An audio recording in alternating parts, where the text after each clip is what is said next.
সশব্দ গ্রাম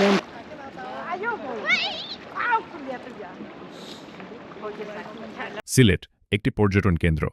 সিলেটের সৌন্দর্যের বিশেষ আকর্ষণ ছিল সাদা পাথর, যা দেখার জন্য দূর দূরান্ত থেকে মানুষ ছুটে চলে আসত।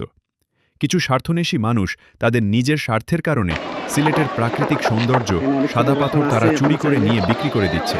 দূর দূরান্ত থেকে পর্যটকরা ছুটে আসত। পর্যটনের জন্য পর্যটন কেন্দ্রে বিশাল একটা আয়ের ব্যবস্থা হতো, যা সেখানকার গরিব মানুষদের জীবিকা নির্বাহের একটা উৎস ছিল। কিছু কিছু মানুষ তাদের স্বার্থের কারণে এই গরিব মানুষগুলার জীবিকার বিশাল ধাক্কার সম্মুখীন হয়। আমরা কি আজও মানুষ হতে পেরেছি?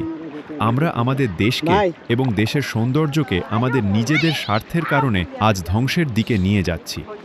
কিছুদিন আগে যেখানে চারিদিকে শুধু পাথর আর পাথর ছিল, আজ সেখানে তাকালে চারিদিকে পাথরের পরিবর্তে শুধু বালু আর বালু দেখা যায়।